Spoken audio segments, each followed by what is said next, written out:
মহান বিজয় দিবস উপলক্ষে আমরা আজকে বাংলাদেশ জাতীয়তাবাদী দল হাতীবান্ধা উপজেলা শাখা কর্তৃক বিজয় র্যালি করেছি এবং পুষ্পমাল্য অর্পণ করেছি।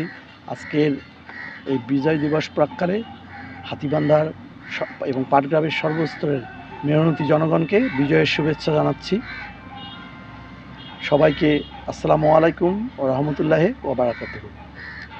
প্রিয় হাতীবান্ধাবাসী, আপনারা নিশ্চয়ই অবগত আছেন যে দীর্ঘদিনের যে জগদ্দল পাথরের মতো স্বৈরাচার আমাদের ঘাড়ের উপরে বসেছিল, আমাদের ভোটের অধিকারকে ভুলণ্ঠিত করেছিল। আমাদের ভাতের অধিকার আমরা পাইনি, ভোটের অধিকার আমরা পাইনি, আমরা কথা বলার স্বাধীনতা পাইনি। আজকে এমন একটি পর্যায়ে দীর্ঘদিনের আন্দোলনের ফসল ছাত্র জনতার বিপ্লবের মাধ্যমে গত 15 বছর খুন গুমের বিরুদ্ধে বাংলার জনগণ ফুঁসে উঠেছিল।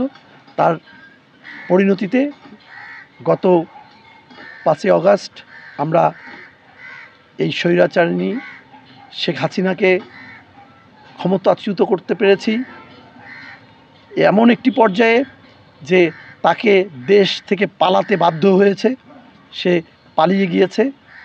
আমাদের পার্শ্ববর্তী রাষ্ট্র, আমাদের প্রতিবেশী রাষ্ট্র ভারতে অবস্থান করে আমাদের বিরুদ্ধে ষড়যন্ত্র করছে। এত খুন গুমের পরেও তার সামান্যতম লজ্জা হয়নি, তারা অনুতপ্ত নয়। এই প্রেতাত্মারা তাদের কার্যক্রম আমরা দেখছি। আজকাল রাতের অন্ধকারে তারা মিছিল করার চেষ্টা করছে, তারা বের হওয়ার চেষ্টা করছে। আমরা মনে করি এই রাজপথে বের হওয়ার মাধ্যমে তারা বারবার এই বাঙালি জাতিকে, বাংলাদেশের দামাল ছেলেরা যে তাজা রক্ত ঢেলে দিয়েছে রাজপথে, আজকে হাজার হাজার খুন গুমের বিরুদ্ধে উপহাস ছাড়া আর কিছু নয়। আমরা হাতীবান্ধার জনগণের পক্ষ থেকে বাংলাদেশ জাতীয়তাবাদী দল এর ঘৃণা ভরে এই স্বৈরাচারকে আবারও প্রত্যাখ্যান করছে। এই বিজয় দিবসের প্রাক্কালে আমরা আপনাদেরকে সচেতন হবার আহ্বান জানাচ্ছি, হাতীবান্ধার জনগণকে সচেতন হবার আহ্বান জানাচ্ছি, পাটগ্রামের জনগণকে সচেতন হবার আহ্বান জানাচ্ছি।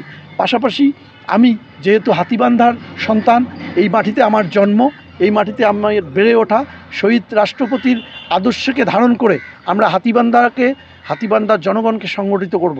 হাতীবান্ধার জনগণ কখনো বেইমানি করে না। হাতীবান্ধার জনগণ ঐক্যবদ্ধ আছে, অতীতের মতো ঐক্যবদ্ধ থাকবে, ভবিষ্যতেও হাতীবান্ধার জনগণ দেখিয়ে দেবে। হাতীবান্ধার জনগণ শহীদ জিয়ার আদর্শ, আমাদের বাংলাদেশ জাতীয়তাবাদী দলের ঘোষিত, তারেক জিয়ার ঘোষিত 31 দফাকে সামনে রেখে আমরা জনগণকে সংগঠিত করব। আমরা এই স্বৈরাচারের কবর রচনা করব আবারও। এই বলে আমি সবাইকে, হাতীবান্ধার জনগণকে সমস্ত রকমের ষড়যন্ত্রের বিরুদ্ধে সংঘবদ্ধ থাকা এবং সমস্ত ধরনের ষড়যন্ত্রের বিরুদ্ধে সচেতন থাকার আবারও আহ্বান জানিয়ে সবাইকে আমার পক্ষ থেকে, বাংলাদেশ জাতীয়তাবাদী দল হাতীবান্ধা উপজেলা শাখার পক্ষ থেকে, আমাদের নেতা লালমনিরহাটের মা মাটি মানুষের নেতা অধ্যক্ষ আসাদুল হাবিব দুলু ভাইয়ের পক্ষ থেকে আপনাদেরকে আবারও রক্তিম অভিনন্দন এবং সালাম জানাচ্ছি। আসসালামু আলাইকুম ওয়া রাহমাতুল্লাহি ওয়া বারাকাতুহু।